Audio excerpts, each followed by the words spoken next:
Leslie, 见过。 Nice to meet you. Nice to meet you. Leslie 可以介绍一下。Leslie, you can present, puedes presentarte. Dame un segundo. Okay. I'm going to send a link to the chat. Hold on. And then if you got, this is in the chat. This is our, hold on one second.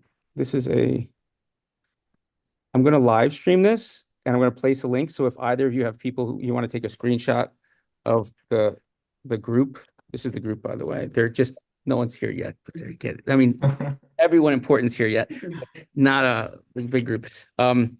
Anyway, so then you can certainly live stream this to an audience of people on LinkedIn or something. Maybe I'll post this on LinkedIn too. Okay. You can certainly live. Oh, see, and it starts doing that, which is annoying, but okay, hold on. Okay. I'm gonna share it. Yeah.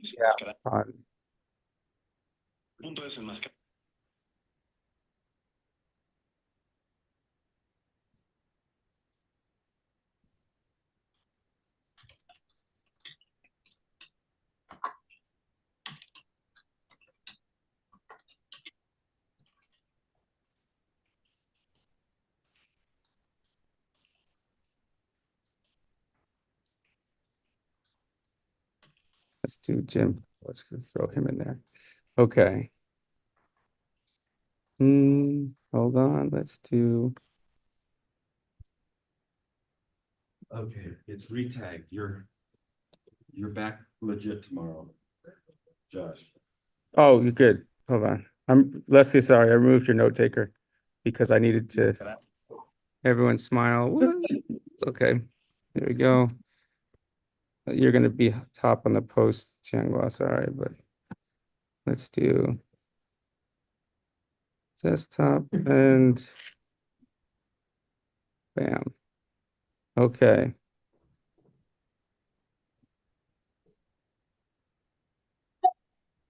Okay, I just posted that. Also, you guys can post that too. Jim, I tagged you. So, all right. So we're now live streaming. Hello, everybody in the world. And we are going to. Okay. You want me to get bigger audience? Yeah, why not? I'm going to share my screen and then we're going to be all set there. And then, oh, I go to present, full screen, present. Okay, so you guys can see, Tianghua and Leslie, you can see your wonderful faces. Thank you. Okay. Yeah, that's really cool. While everyone's coming in, we have an extra minute. Let's just take a vote. Who likes this is a political, this is charged. Who likes Jianghua's haircut now versus in the photo? All those who say now, raise your hand. I think which is a good thing to have, because if it was inverse, I'm not even going to ask the reverse. Let's just assume you look better now, as we all strive to look better today than yesterday. That's great, because the photo is 15 years younger. Yeah. 15 years? I will say you look a little younger, but not that much younger. Such good skin. And Leslie, you look exactly the same, except with your eyes maybe your eyes have, Yeah. I don't know. Yeah. Okay, wait, hold on. Sorry. I'm just waiting. So Jim, should we start or what are you feeling? We can still got 2 more minutes. We got 2 minutes. Okay. Oh, great. So while we're starting, okay, well, I don't want to cannibalize our future session by having you talk a little bit, but I will say if anybody wants, Jianghua, I didn't get your QR code, so I didn't put it up there. That's the only reason. That's fine. No problem. But if anyone wants, you can QR code me, and then I can send you their links on LinkedIn. And that's, Leslie, I think that's your LinkedIn is what you sent me, right? Thank you. We have, you're a cough, huh, Leslie? Thank you. Yes. Okay. Well, we have people from around while we're waiting. So could everybody just yell out where you're from, what state you're from in the US? Indiana. Indiana. Illinois. Illinois, Idaho, Maryland, Iowa, Florida, Texas, Mississippi. Wow, we're covering it all. Alabama? Is that what I just heard? Okay. California, South Dakota. South Dakota. Rock, what's up, Rock? Okay, so we have people from all over here to listen to your wisdom today. Um, Thank Oh, you, man, thank you. this- Nice to meet HS you for everyone. Yeah, I'm Yeah. honored to be here. I'm still stalling, guys, because you're not going to see my face a lot. I'll be like this voice from afar. Yeah. I'll try to stand in the back though, so you see me, but I'll be asking you questions. Basically, I'm going to start a little bit with contextualizing the world of e-commerce and social commerce right now. And then I'm going to actually have Leslie do the breakdown of the LATAM piece. And then we'll go to Jianghua talking a little bit about China and the overall space in Douyin. And then we'll break it into a discussion around some of the aspects of social commerce. Okay. The Okay. doors closed, so we are now ready to go. All right. The train has left the building. So, okay. Jianghua, why don't you start with the little intro of who you are? Just real quickly, 3 minutes. Who are you? Why do we care? Okay. My name is Jingo Zhong. So I'm the founder of the company Zone Supply. So in the past decades, so after graduating from PhD degree in nuclear science, right now I'm selling cosmetics in China and the United States. Look at that. So That's, you can pause see. there. Pause there. So you are a nuclear scientist who Yeah, sells I'm a nuclear. lip balm and beauty care. Yes. So That's like the direction everyone's parents wants you to go. that is exactly right. So this is why for me social media is the place that create a lot of possibility, not just for brands, for sellers, but for people purchasing a diverse career. So for me, that is their career really make me exciting, and I got to do a lot of things. For example, seeing people from different states hearing me talking about how to sell to China, that is something could probably be unimaginable when I was working towards my degree writing papers. But that I would say it's a much better life. So after graduation, so majorly we work with the beauty brand, so helping them sell to China, and we have worked with mass market brand like Revlon before, or Coppertone, those. But right now our focus is more on the small to medium sized brand. This is how I feel they need we can have sustainable long term partnership.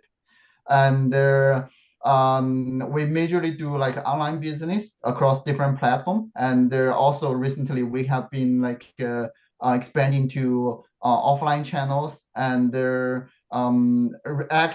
recently our project has majorly been focused on how to help our USA partner sell better on TikTok shop in the United States.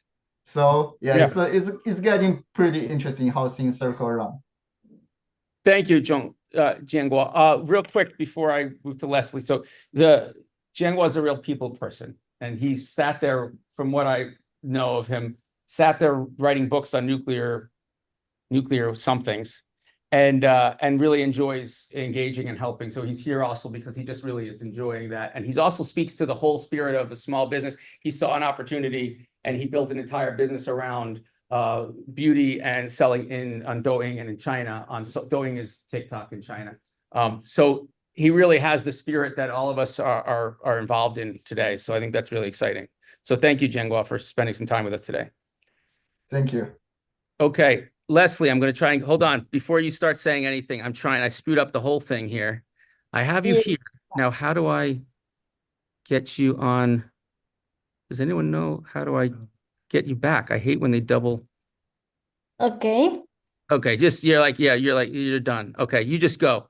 Leslie, go for it. Tell us more about yourself. Yes. Thank you very much for the invitation. First of all, it's a pleasure for me to be here today to talk about the trends in economics through social media in Latin America. As everyone knows, the rise of social media globally has accelerated due to the COVID-19 pandemic. However, rather than using social media for entertainment purposes, it is increasingly common for people to use these platforms to purchase products and services without leaving their homes. In Latin America, e-commerce was not widely accepted a decade ago, primarily due to the limited access to the internet and mobile devices, as well as a general distrust of making purchases through Hold on, social- Leslie, hold on. Wait, sorry. Before Yes. you start saying any of that, because I misspoke, I wanted you to first talk about yourself. Okay, Yes. okay. The Okay. easier one. Yeah. Yes, thank you. My name is Leslie Herrera. Nice to meet you. I am a researcher and I have a company, an agency company, and I am a consultant to other companies like small, medium, and big companies over Mexico and Latin America. We help them doing campaigns in social media in order to sell their products and services. We have worked with personal brandings, with influencers, with companies that in many sectors. And we have experienced this because we like to share the products and services through social media, because the trends in the recent years have shown that in the use of mobile devices and the social media is more likely to be in order to purchase in the home, no? So we have worked in this for more or less 5 to 6 years in order to doing to research market and social media campaigns, TikTok, Instagram, YouTube, Google Ads, and Meta. Thank you. And where are you currently? Did you say where are you currently located? Sorry? Where are you currently located? I am currently in Guanajuato, Mexico. Guanajuato, Mexico. Vale. See, if anybody wants a local, a Spanish language version of this too in your local environment, we can always do that at some point too. Hopefully, I'm volunteering you, Leslie, for that version. Okay, I'm going to see if this helps. Yes, I think we got it back. I'm going to hope that we now can see both of you at the same time, but let me see. Hold on. I'm just trying to hack my way back. Yes, I think we found our way back. Okay. Well, with that, I'm going to let you rock and roll on first the introduction to social commerce and trends in Latin America. This is e-commerce, but we're focused on social. So you tell me next slide, Leslie, and I'll be the silent person finally. Okay. Here, if you want next slide, please. Thank you. Okay, well, the rise of social commerce in Latin America, like you know, in recent years, Latin America has seen a significant increase in the number of users shopping online and using social media to purchase products and services. And this growth is driven by three main factors that I think, no? Improved trust in e-commerce, better payment methods options for the consumers, and the emergence of new business models for distributing products and services through social media. Next, please. Thank you. On the screen, you can see the top of countries in the last slide in terms of e-commerce in Latin America, like Brazil, Mexico, Argentina, and Colombia. These four countries had the more share in the market.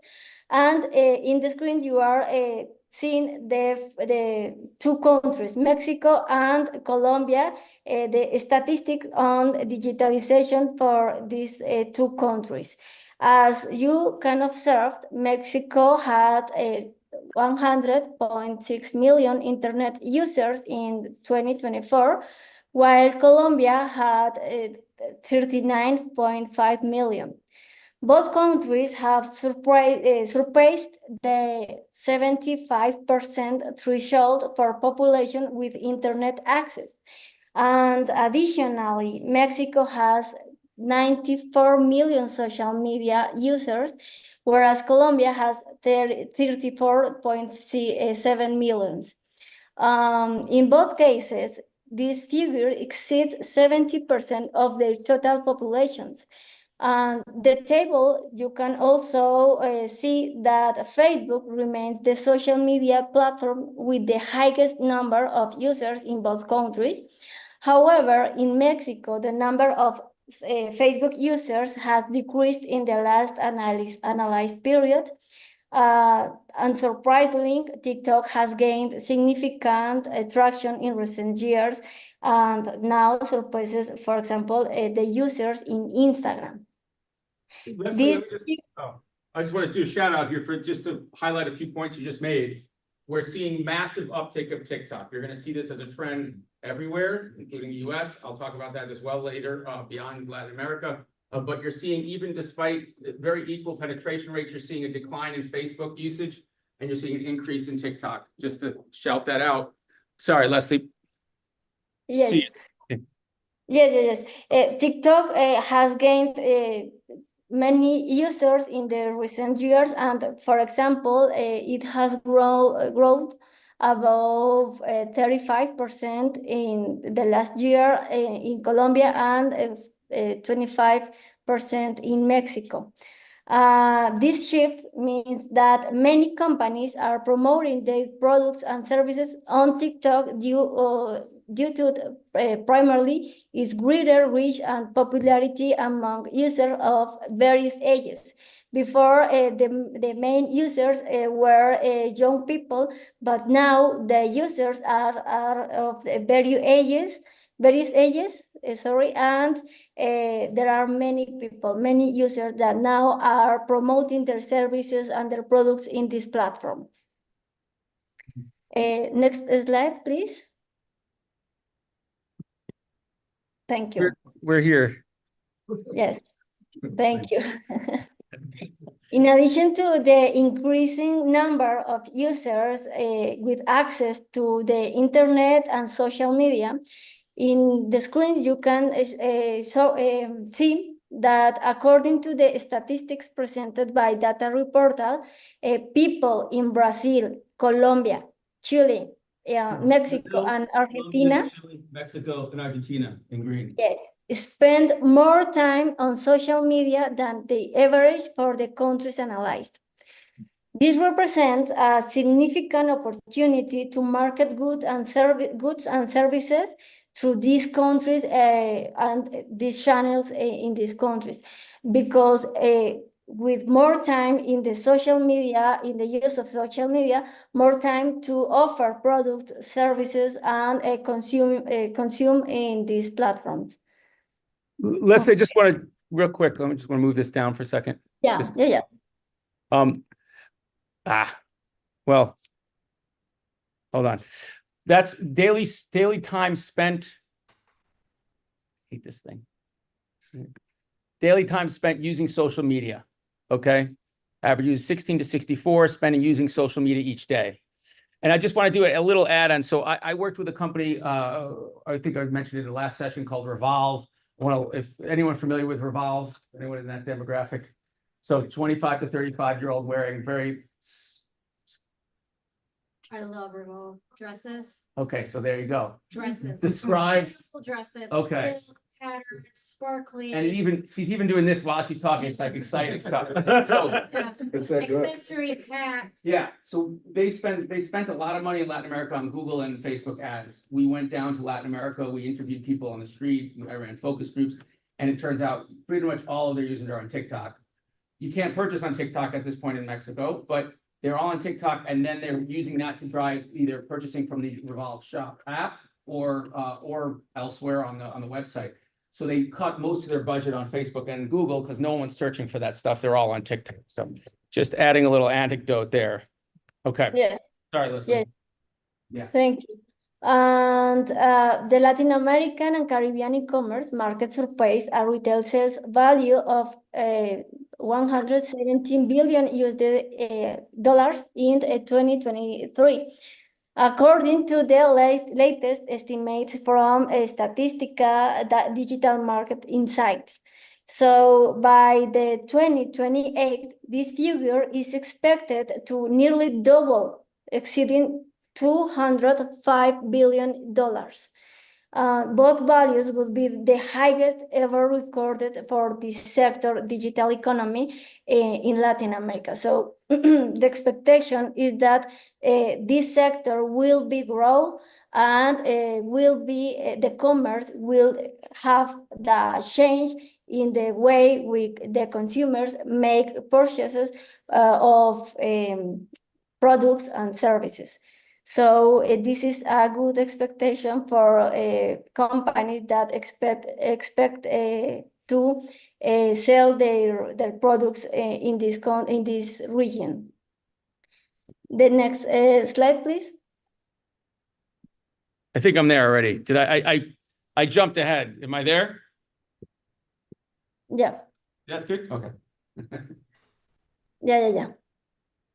Okay, where are the top platforms? These 4 platforms are the main platforms in Latin America. WhatsApp is a key tool for direct sales and customer services because WhatsApp is the most used social network in Latin America. Platform that they use. We use WhatsApp every time, in the morning, in the afternoon, in the night, all time we use WhatsApp. Leslie, before you jump ahead, can I just add some notes to this, just so for WhatsApp, Yes. we're also seeing direct to consumer and B2B engagements happening on WhatsApp. So your company, yeah, can you talk about that? Well, you don't have to talk about it much, but just companies that are not set up on WhatsApp and they want to be in Latin America need to get set up on WhatsApp.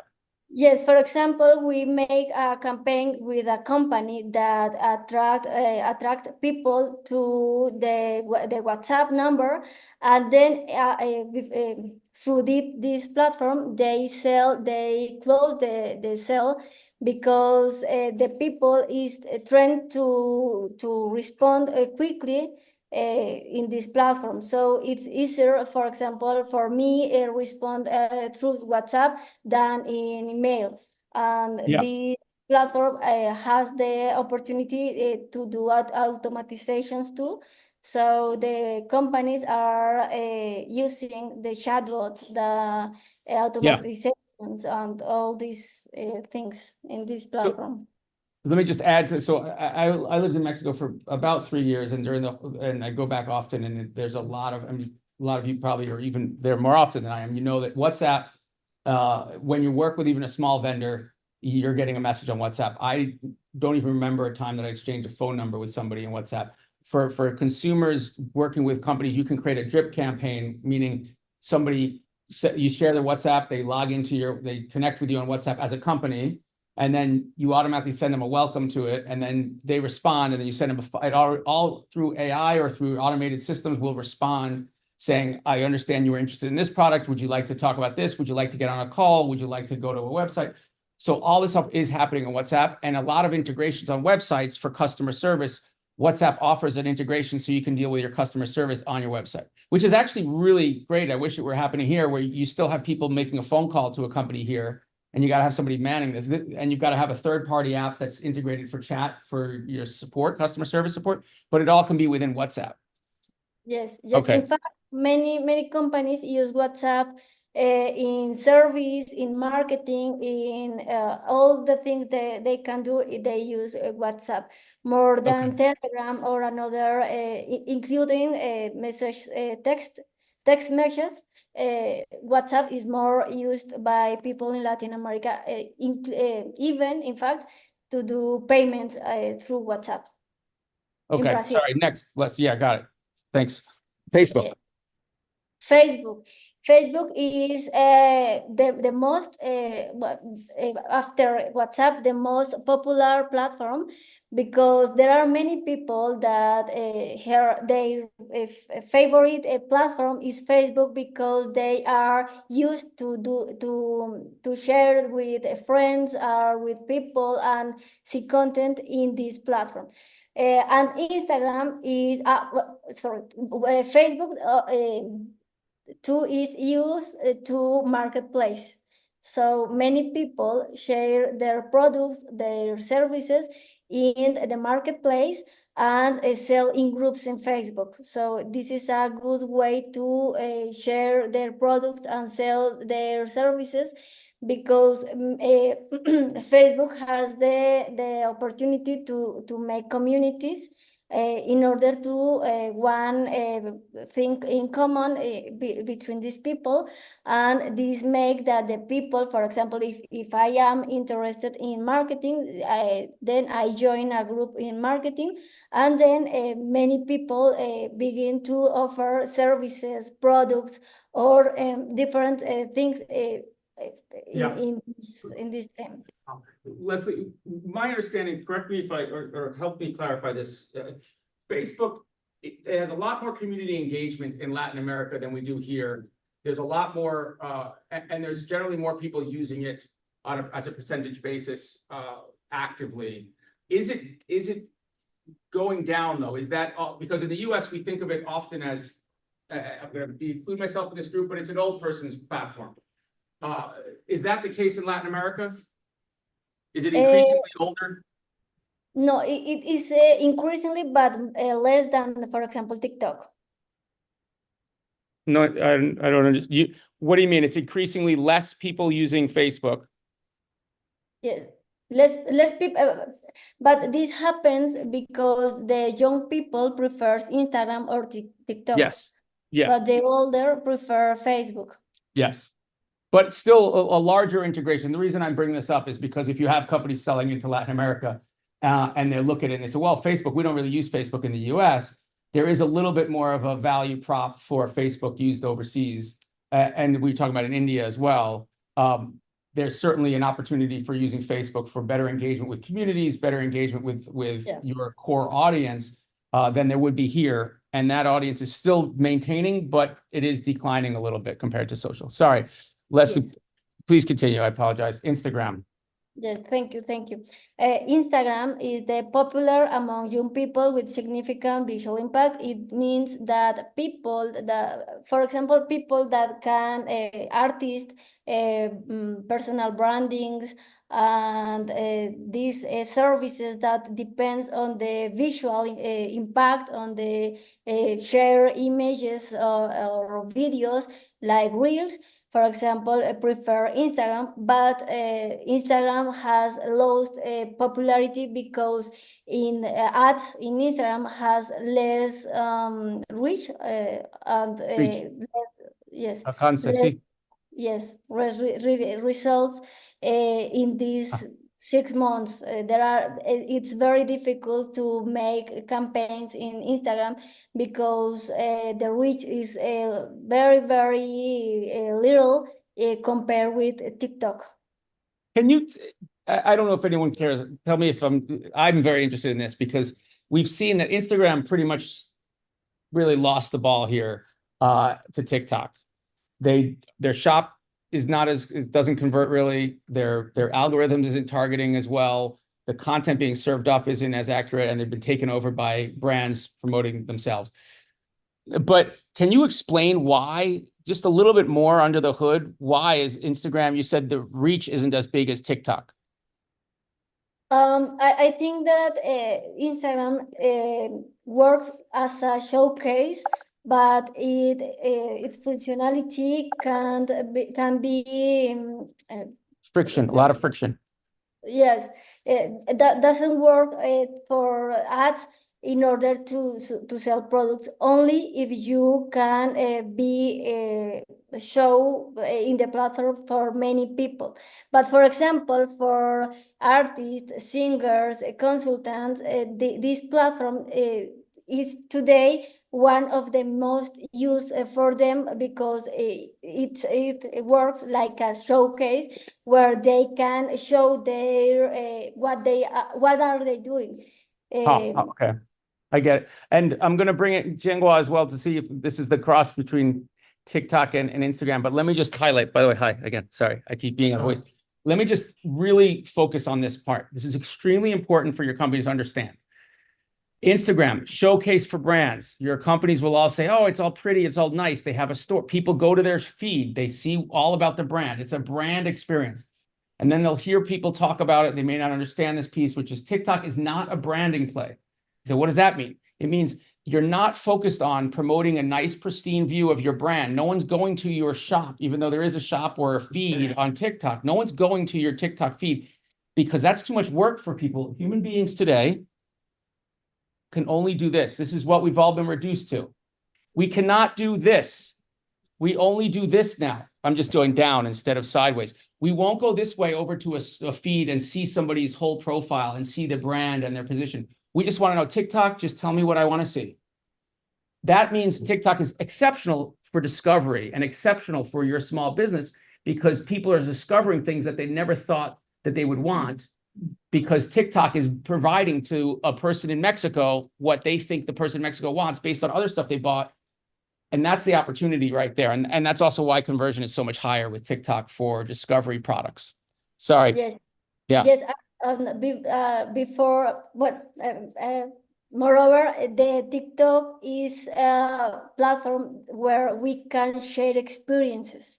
So, for example, restaurants, products, services are shared in TikTok like experiences.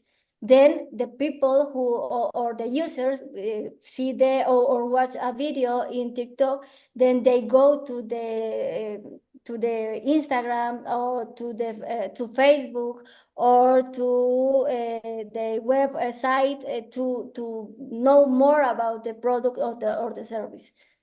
Yeah, great. Thank you. I'm going to go to the next slide and then we'll do the comparison. Okay. Yes. Okay. On the other hand, WhatsApp has become the preferred communication tool for people in Latin America, like I said before, and it used both in professional and personal time or use, no? And so this context make people, for example, see a message or an ad in every day, in all time, in their day, in professional or personal context. And customers respond more quickly through WhatsApp, and it allows for better follow-up, for example. Yeah. And when we talk about campaigns, we need to talk about influencers. And because in Latin America, for example, it works for many companies collaborate with influencers. The influencers can be cataloged or categorized by micro influencers from 10,000 to 100,000 followers, nano influencers from 1 to 10,000 followers, and macro and mega influencers. But now the people or the content created in the different platforms are created by nano influencers.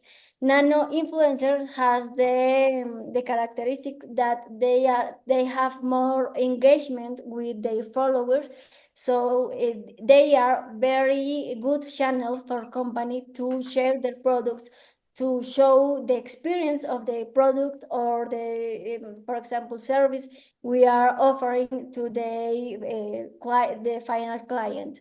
So yeah. well, this is huge, by the way. It's a great opportunity for SMBs. Think about it, right? You don't have to go after that million follower influencer to find money to pay for them. Well, I've heard people talk about it earlier today where they talk about how SMB doesn't have the money to pay for these massive influencers. Well, the real value is in the nano influencers anyway. It's the 1,000 followers for a couple of reasons. One, as Leslie was talking about, the engagement with their audience is stronger, but it doesn't cost you any more to write 10 nano influencers or write one macro influencers. So you might as well go with the one that has more conversion. But the other part, which we're seeing a lot in TikTok, is that the ability to, when you're scrolling, remember we talked about the scrolling, you don't have, it's not like you're following one. So these people that you see, you don't follow all of those people. TikTok's just showing you them. So if you have 1,000 people, if you're a creator with 1,000 followers, you've created a great video. What we're finding is our clients then take that video and they put ad spend behind that video so that 100,000 people see it based on the amount they pay. So I don't care that that creator only had 1,000 followers, because I'm going to put money behind it because they had a great video and I want more people to see it. And TikTok will deliver it to me. Will deliver it to those people who aren't following that person. It doesn't matter who you follow on TikTok. That's a very big difference. If you understand between Instagram. Instagram, you have an option of seeing an ad or seeing the people you follow. TikTok, everything looks like it's people you follow, but some of them have a little thing that says that. So the conversion for these nano influencers is much higher. Sorry. Yes, because because the people can identify with these influencers. They feel they know their stories, they know their profile, and they want to see what they are creating. No, so the next slide. Yeah. Okay. So okay. What is the influencer pricing model for hiring them? Influencer fees vary based on their follower account. For example, nano influencers generally charge between 100 and 500 per campaign, and micro influencers cost between 500 and 2,000, while macro influencers range from 2,000 to 10,000, while mega influencers can charge over 10,000. And it's important to know that normally the agency charge a fee ranging from 25 to 30% of the influencer's fee. The agency is in charge of, they do all the activities around the campaign. So they are the people who see the influencers, who do this match between the company and the influencers. Other factors that we need to take in account when consider the pricing model in influencers is the engagement rate, because higher engagement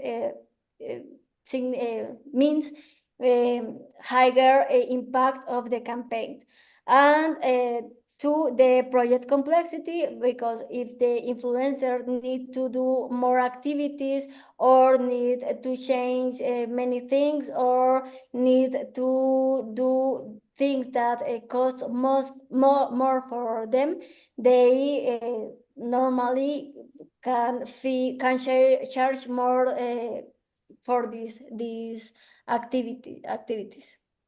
Thanks, Leslie. I'm going to bring in Jianghua as well. Leslie, this is an awesome slide, and I appreciate it because everyone always asks, well, how much does it cost? I have some questions, and then I'm going to do some comparisons. So first of all, when you say per campaign, what does that mean? What is a campaign?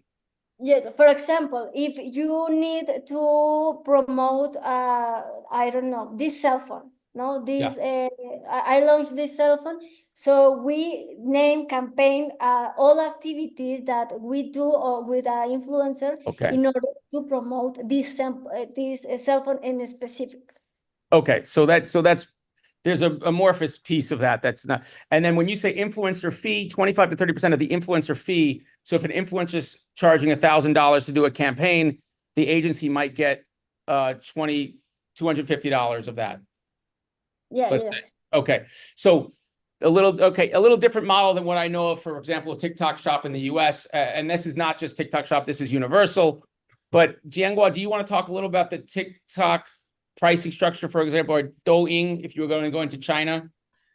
Yeah, so like I think like doing in China, it's like basically just TikTok in the United States, and the influencer fee, it's something. It's more like you ask the influencer to post a video, usually a short video about their product. Majorly, it's more for brand awareness, and sometimes they may give a link to a specific a product on your TikTok shop, so that they can like. They can just benefit from the compensate program. Usually you give them further, you give them more like certain percentage of the margin of the revenue. So actually I'm a little bit surprised. So it's here like $100 US. Leslie, Yes. that's for you. Yes. So Uh, I mean that price is like to me it's like it's not affordable. It's definitely not affordable. So like so I'm a number guy. So like I would say like for this for example the nano influencer for the $100 per content, like how many views can we get?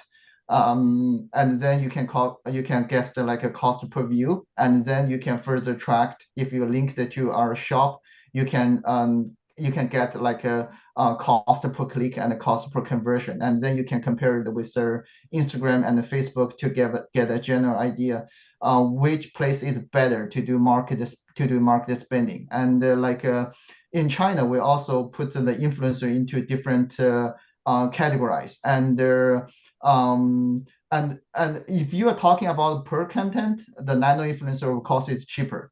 But like if you contact the CPC, the cost per click or the cost per views, it may give you different kind of numbers. So like because a different kind of a tier of influencer, if you put ad spending behind that, it give you a different kind of a conversion or click-through rate. So like for me I would say like usually for us we will do like a test run and everything and gather the data. And usually right now for like so for like platforms such as the TikTok, they are pretty smart. So like you can like they have the AI behind that. You can like adjust it just based on your target like ROI, return on investment. But generally like doing spending based on different kind of tier is something to work on. But like it's just like far more difficult than that. Yeah, I know. Let- Like I said, it depends of many factors. This is only a few basic model, but Yeah. depends of engagement project. For example, one campaign means that the influencer can do different activities in order to promote the product or services. And this is great. Thank you. And but I just want to take a moment to pause. And the reason I'm sitting here laughing because I've worked with agencies in Latin America, and I work right now for all the TikTok Chinese-led TikTok agencies in the US. When you're working, your companies are going to, just to try to solve some headaches, your companies are going to find that agencies and culture of media in Latin America is very different than in Asia. Correct me when I'm wrong, and this is not speaking to either of you particularly, but the general feeling I have in my experience has been the Chinese agencies are going to be super data driven. They're going to say those things that Jianghua just said. And say, well, what's the ROI? And I want to they map it all out and they compare where do you get, and they're very cold kind of calculated money and numbers. I will say, not you, Jianghua, of course. You're the outlier. Leslie, like what Leslie's talking about too. I mean, the Latin American group I find will sit down and talk a little bit more about the brand and the meaning and the kind of the overall campaign style, and kind of also look at of course, the ROAS, the return on ad spend, but it's going to be a more multifaceted discussion. My US companies have trouble. Actually, the US, I feel like, falls right in between. They have trouble with both. They have trouble with not having enough numbers to justify ad spend, and they have trouble with too many numbers, and the person doesn't, the Chinese-facing group doesn't understand my brand. And that, honestly, is that accurate? That's what I find from a US company's perspective. Yeah, I would say that is probably right. So this is So recently we talked with many friends like visiting us in the San Francisco Bay Area, talking about selling us some kind of software service and want us to find more clients in the United States. I told them like your software is too much complicated for average people to use. It's like they have millions of like data, and they're like the people without like a data analysis capability won't use it. You're talking about a Chinese company with software was trying to sell into the US. Yes. So Yes. basically some kind of data analysis software. So I told them those kind of software is too much difficult for average American to use. There is a lot of data and a lot of data analysis, a lot of yeah. So China is based, everything is more based on the data. So like, of course, like after you get the data, you need to map it to physical world. You need to find the meaning, why it happens, why these kind of things turn to have like a higher click-through rate. So what happens? So sometimes it may give you like interesting like a text. For example, recently we were selling like a cosmetic setting spray, and then we found like a soccer mom is actually a very interesting tag. So it gives us a pretty good conversion rate. So then you adjust on those kind of things. CAC, cost of we got a couple of acronyms you guys are throwing out. I want to we got ROAS, return on ad spend. CAC, did you just mention CAC or no? Did I hear that right? So like you mean the software from No, TikTok? you were just saying you were talking about conversion numbers. I was just I want to build a lexicon. But let me ask you guys a question. And by the way, feel free, you have a question as well? Do you have a question or you just? Yeah, go ahead, you can finish this. Okay. I'm going to ask you a question that's the inverse of what, let's say, it's going to get us to the same point. What's the most annoying aspect of working with US brands that are trying to sell into your markets? What's the most annoying part of working with American brands? Okay, so I will take the hard ball first. Okay. So like for us, we use a different model with we're not an agency, so we more work as a brand partner. So we invest in those kind of brand and we help the brand doing things together. And one thing I feel like many USA fail to realize like Chinese market is actually a very saturated competitive market. So like for every product category, there are local brands and also international brand from Europe, from Japan, from South Korea. So all the product like come to China, you need to go through all this kind of competition. So like which need a lot of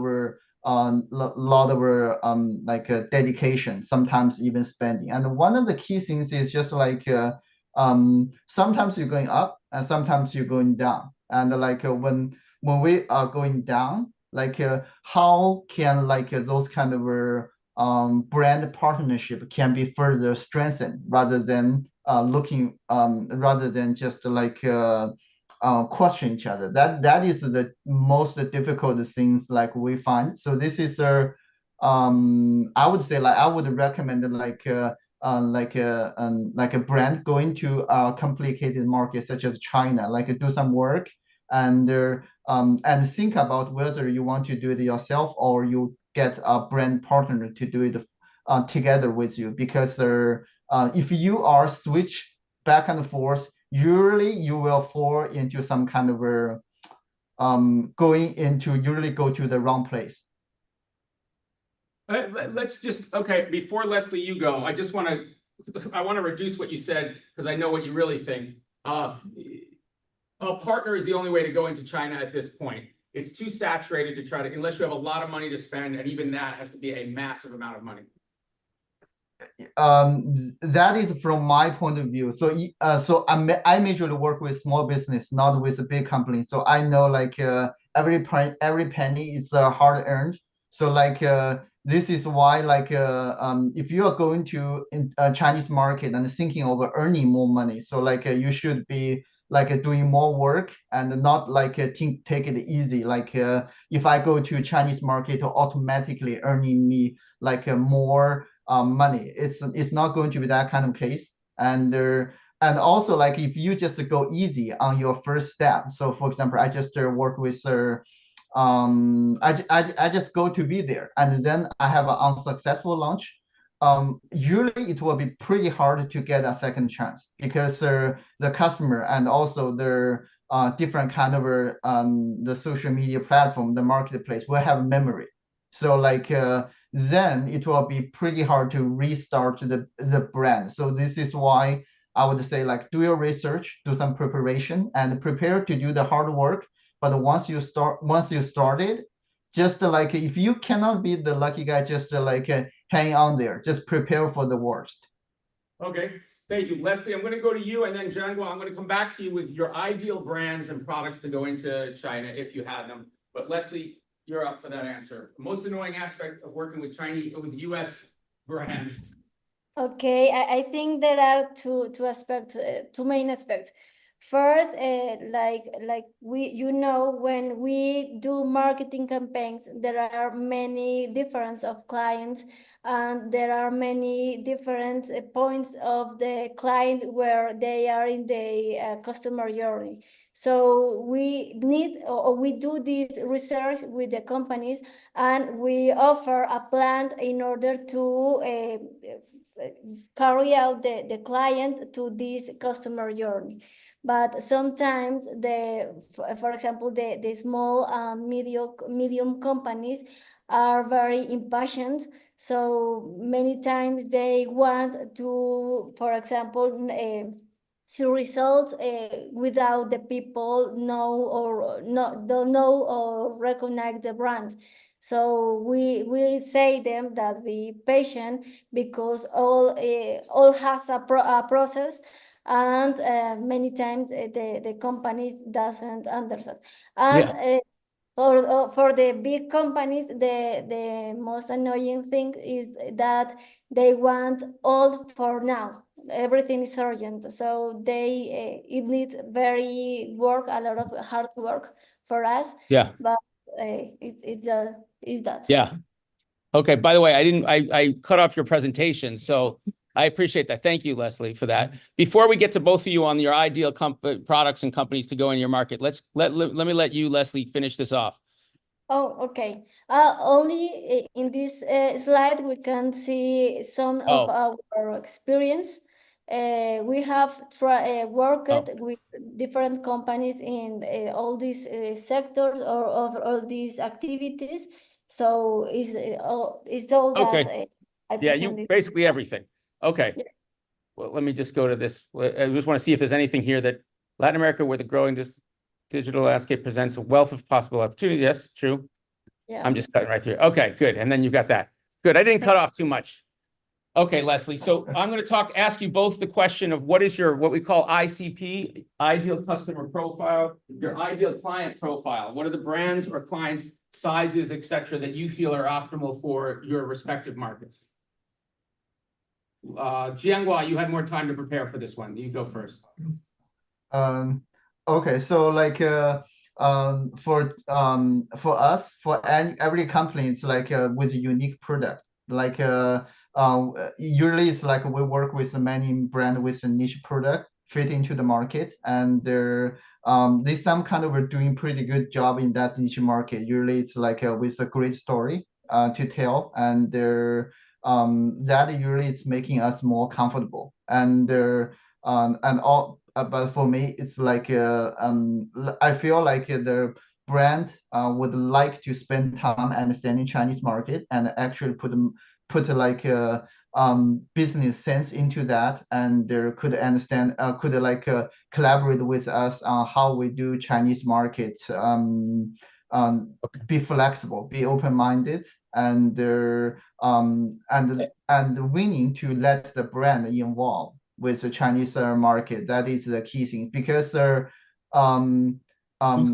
brand in the United States. Okay. I have a question. Yeah. What product categories? I usually do beauty. So like for that, that's why your skin. Area, that's the trick to your skin. You get all free samples. Okay. I think it's the algorithm. So like those kind of those kind of Zoom algorithm is just making everyone look nicer. Okay, but yeah, you got, yeah. So, all right, so beauty is for you is your category, but do you, any other, for folks out there, well, what, any particular categories some of your companies are with, your clients are in, what kind of product categories? Any Pet food. pet foods? How about pet foods? Who, any Then takers? I would ask the question. So like, why the customer don't purchase directly like from China? Like, what is unique and what is the target customer?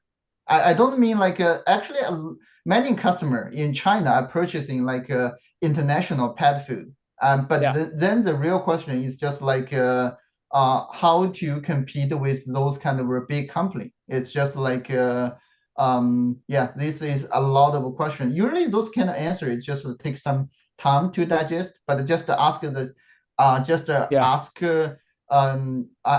ask yourself that question because Sure. your brand partner in China won't figure out the magic.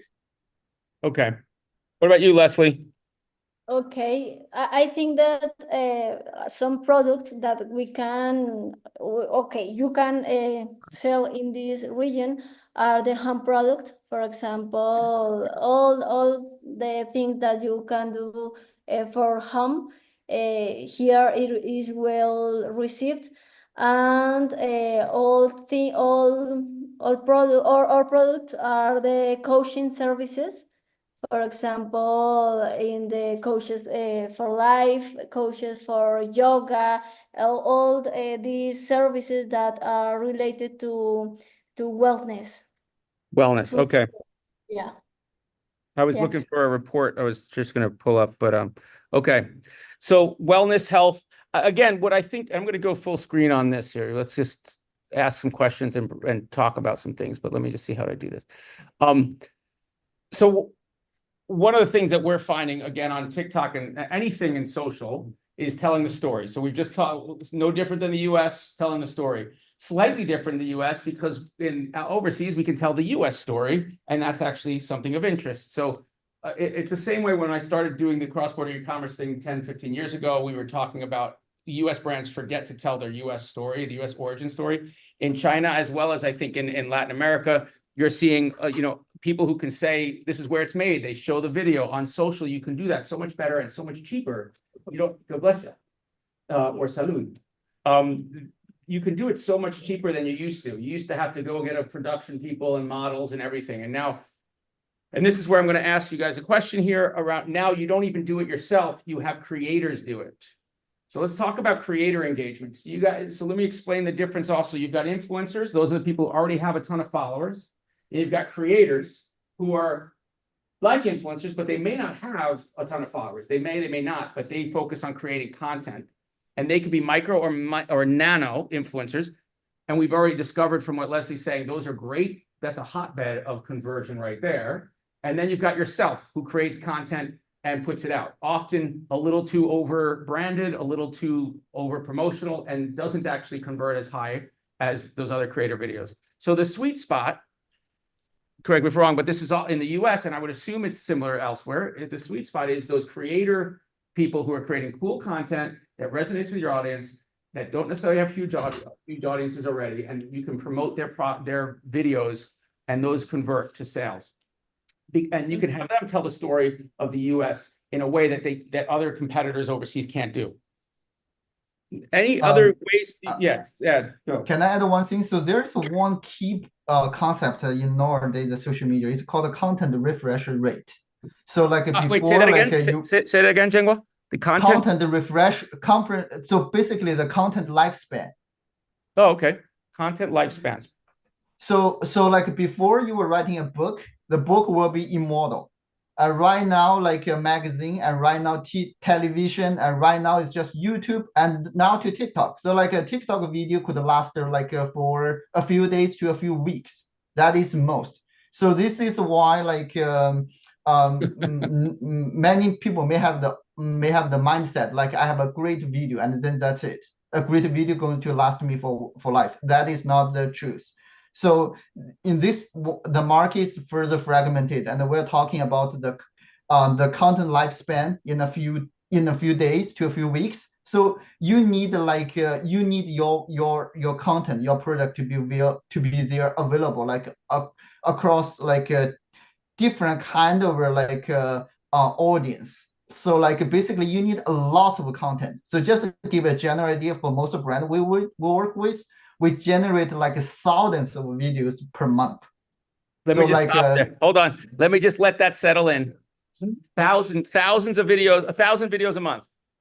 thousands of videos. So this is why like if we are talking about nano influencer, we're talking about micro influencer. So basically it's just like you cannot just like okay have this great when we're talking one thing Leslie mentioned about nano and the micro, they are cheaper but you need more. So this is why then you need to put them in some kind of numbers, just like a cost per view. So like how much does it cost? So then it's just like so like no matter what strategy you applied, it's just like it's just going to be like how many views you get in front of their customer. Yeah. So like yeah. Let me add something to that because And I have a question. Oh, too. question first. Yeah, so this brings me back to the campaign question of what are you getting for a campaign?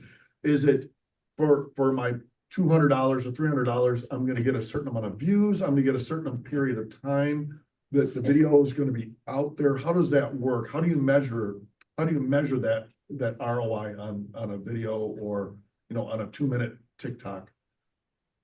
So I'm going to do that based on the scenario in China. So like in China, usually like right now we are focused on the sales. So all the TikTok videos is more like linked to a product. So we have a TikTok shop. So or any other places such similar to Amazon. So we need to see like how many views you get. Those numbers are great. And then you're going to see like how many sales you get from there. So the ROI, that is so basically you cannot just like spend money and have ROI less than 1, which means you spend $200 and only sell 200 product. It's unsustainable. If we're talking about long-term business, a small business cannot last that long while bleeding, lack of bleeding. So this is why we need to find a better strategy work for small business right now. So at least you need to have like ROI from like around like 3 to make the business sustainable. yeah.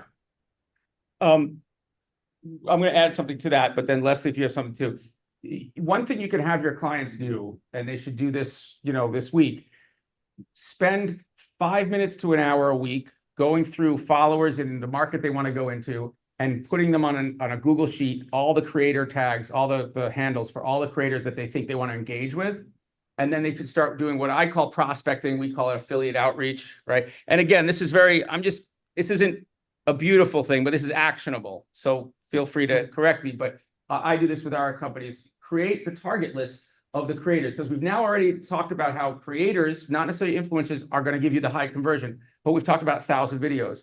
That's a crazy number, but it's not as crazy as it sounds when you think about reaching out to 100 different creators, or let's say 500, doesn't cost you anything, direct messaging them, and you say, hey, would you be open to putting a video up? I'll send you a sample. I'll give you an open rate, which is basically a conversion rate of 10 to 15% of everything you sell. That's all calculated in TikTok's case already through the platform. So they don't have administrative nightmare to try to, well, now I've got this thing and I got to send this person 10% and this person. It's all calculated with TikTok. So it's easy. So they create a list. They go out to 100 different creators. 50 of them say, I'll create a video. Now you got 50 videos. Maybe each of them create 2 videos, etc. Now you've got 100 videos there. And you're paying out a commission. So there's ways to start hacking that as a small business. It's not a massive scale, but it's a start. And I have most of my clients start doing that because there's some juice you can squeeze for that. Yes. Is it only the commission that you pay? No. Do you guys want to talk? I know how we charge. We as in like agencies that I've worked with. Like, as if me being a small business owner, let's say I was trying to sell a bracelet or something. Yeah. Is there somewhere on TikTok where there's a list of people? Because my friend's daughter did this. She's really cute. So it's like, I'll sell this curling iron, $40, did a video, and she made $40. Is there anything else that was paid to her? And then how do we find those people to do that for us? How do we find the influencers? Oh, you guys you want to answer that? I'm going to pull up you guys answer that. Can you answer that? For example, there are many agencies that work with a catalog of influencers or content creators, and they put in content with the company, with the creator, and then close the negotiation. For example, in Colombia, there is a company, a beauty company, that sell products, cosmetics, and they hire a content creators, and they do videos, but these videos they don't post in their Instagram or Facebook social media, but in the company social media. So the company is receiving all the traffic that come with these videos, and they say what they need to promote, how do the videos, but they let them be flexible and pay them by video and a commission for the sales that these videos can sell in products. I don't know if So, yeah, so let me ask, I'm gonna ask you a question, and then how much time we have? We have any time? Yeah, yeah. Good. 15. Awesome. All right. So, I'm going to answer part of that question too, and then you can answer this, which is sometimes you will pay creators. In our case, we pay them $100 to make a video, which is one of the few. A lot of agencies don't pay them anything, and they just pay the percentage. You can pay them for creating the video. What I want to know is, I hear mixed things about whether it's better for the creator to post it on their own channel and tag you versus you get the raw video and you post it on your own channel. Yeah. You do both? Not with the same, well, you could, but not with the same necessarily video. It wouldn't be good for the algorithm, but, and you wouldn't necessarily want to, but do you want to answer that question? Yes, So, it's different. oh, Sorry, it's different. no, For no, example, if the content creator post the video in their social media, you can attract these people that see this video to your company, but you are not the own of this video and don't have the total control of the of the interactions that people have with the content. But if you post the video create for the content creator, you have the control of the sales, the engagement, the interactions with the product or the service that they are promoting. I think it's Jenghua, I have opinions on that. Jenghua, do you? So like usually we will do both. So like so the UGC, so the All right. user generated content, we let the user post it, and then like we may do ad spending to that, and then we can re-edit that kind of a lot of like videos, UGC together to create another video. So like and post it through our own account. So with approval from from the influencer, you can do those kind of re-editing work. I don't think there is any problem with that. Okay, but let me just explain also do you guys want to go, is this too deep into commission structure, or is this useful for you to, is it okay? Raise your hand if it's okay. We continue with this chain of thought. Okay. So it's extremely complicated, the structure for agency and payouts for TikTok. I actually created a slide for it. Let me see if I have it, because I found it extremely challenging to understand. Let me just see if I have it here. Hold on. I have a lot of stuff, a lot of crap. Don't look at all that stuff. Don't look at all that stuff. There it is. Okay. Okay. This is the best way I was able to think about it. So for TikTok, you start out paying a creator, let's say $100, or you get them to do it for free, and they get 10 to 15% of the sale. That's called an open rate. In Chinese, I forget, 怎么说那个 open rate for bounty 的意思? You mean like so it's bonus? Bonus, but we said, yeah, like the bounty. Essentially, the bonus or the bounty to the creator is 10 to 15%. You can put it all the way up to 30%, but you basically are listing it out saying, hey, creators, who wants it? I got this awesome lip balm. It's 15% commission. And then people respond. And you say, great, I'm going to send it to you now. I send the sample. And then you hope that a good percentage of those people actually post a video about it. Some agencies, if you're talking to an agency, you want to ask them, what's your sample to posting ratio? Because in our case, we had the 86% of the people who we sent samples to actually posted on it. But some places, like some people, your brand, you may not have a lot of resonance with creators, so you may send it out, but only 30% of people actually post on it. But let's assume that they post on it. They're going to get 10 to 15% of everything they post. And if an agency did the work for you, usually they'll take 15 to 20% on top of that in a commission of sales. So far, so correct, Jianguo? Or Yeah, so like it's called affiliate program. So like basically it's like the influencer will post a video, and then like for any sale that is generated from that videos, the social media platform can like track that and give like their commission rate to their influencer. Usually like I would say like 10 to 15% in the United States. And in China, it's a range from 30 to 50% because of how does the market work. And sometimes the influencer may also charge for the video they posted. So this is basically this is some kind of a charge for the videos. Yeah. So you may have both. So like that is totally dependent on like how competitive the market is or how much of value their like influencer can generate it from there. So it's like a bidding war. Yeah. So like if some brand give like a higher like in total like a commission rate to the influencer, and the influencer will just go with the higher bidder. So it's an open market. Okay, and that's one of the reasons why you find people who care more about your product brand. What's up, Jim? 5 minutes. Okay. Real quick before we got 2 minutes, but Leslie, what's the open rate would you say on average in Latin America? Sorry, I did not hear you. What's the commission rates to the creators over there in Latin America, would you say? Because Jen was saying it's going up to 30%, maybe even 50% in China. Yes, in Latin America, it depends of the creator or influencer, but more or less between 10 to 20%. Okay. It depends on what activities need to do the Sure. creator or the influencer. Absolutely. In the US, it's about 10 to 30%. Still a little, but again, when you go to China, you can see where those prices add up. I just wanted to highlight the overlapping here. You take this creator creates this video, and she or he is posting it. She's getting that commission. She's getting the agency's getting their commission. You're paying that out. This person has a code linked to that video, and they give you that code as the brand. You then say, okay, I love this video. I'm going to put ad spend behind that video and get lots more viewers.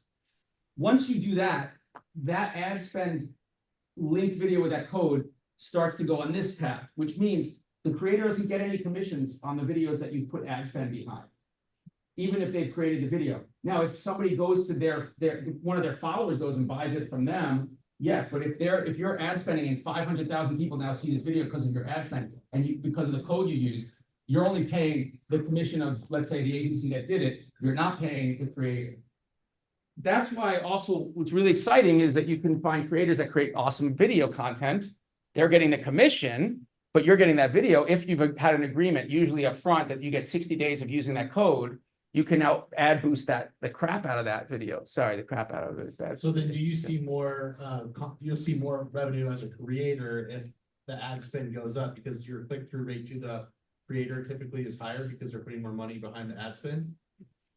That makes sense? That's a good, say that again. Listen up, Jianguo, Leslie, I'm recruiting you. Answer that, say that again. Yeah, so let's say I wanted to put a video, let's say I was the creator, I put the video out, and then the agency does the ad spend. Do I get more money as the creator? Because they've now boosted the exposure, which then boosts my exposure to their market. So they're likely to go back to my Instagram and buy it through my Instagram page. That makes sense. In this case, we're just talking TikTok anyway, but you're saying is if somebody boosts the video, that's good for the creator because more people go back to the creator, possibly, but not necessarily, because they can still buy it straight from the boosted the video that's been boosted. That video that's been boosted that has a buy button does not link back to that creator's buy button. Oh. So it's they're not like, separate, they're yeah, that's integrated. why I would do it, because I want people to buy it off my buy button, off of my ad boosted video, I see. because then I don't have to pay that commission. But yes, it gives extra exposure in a way, because you still know, again, you still are not, you're not ripping that video from that creator raw and putting it up. Yeah. You're taking the video off, so it still links back to people knowing who created it. So yes, Gotcha. it's beneficial.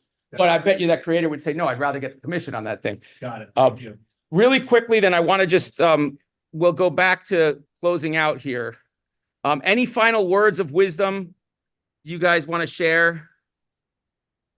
I'm going to put, that's for Jianghua and Okay, Leslie. I think that, I just want to pull up your, I'm trying to pull up your QR yes, code. I but think that, let's just do that. okay. I'm going to stop sharing. I'm sorry, I'm I think talking that over you. the only thing, yes, Share. don't worry.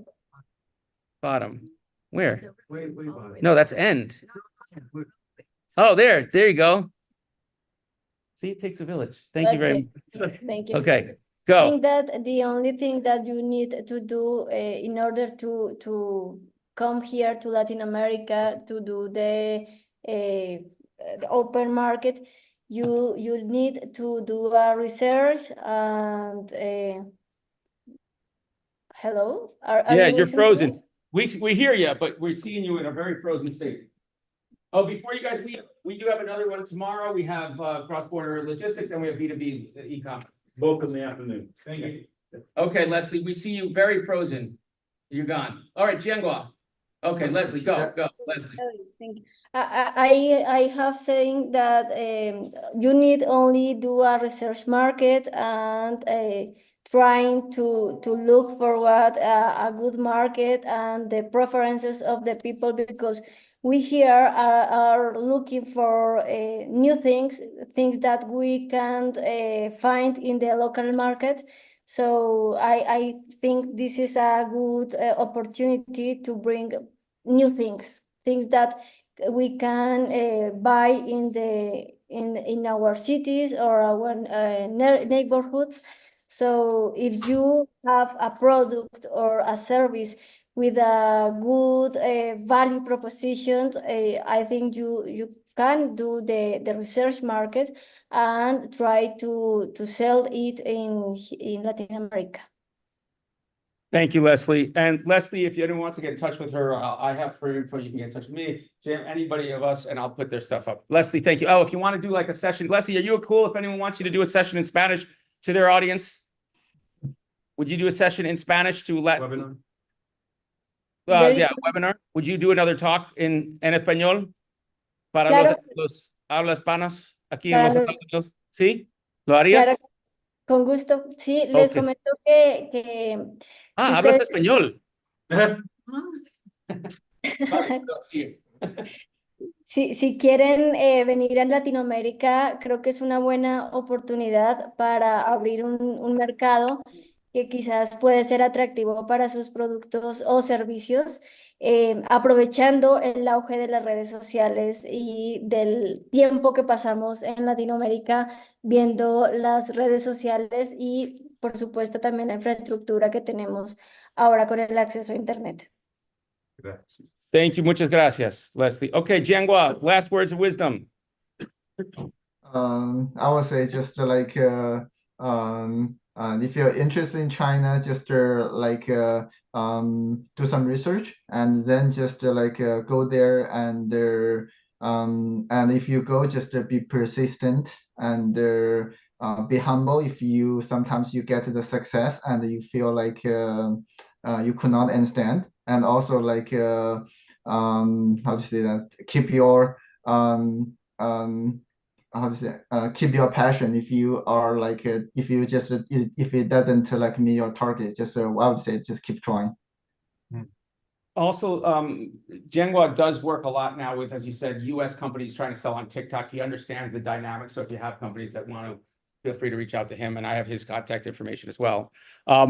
好的，谢谢你啊。Okay. Thank you. Thank you very much. Okay, so everyone, thank you very much, and thank you guys. Okay. Thank you very much. Yeah. Thank you very much. We'll see you soon.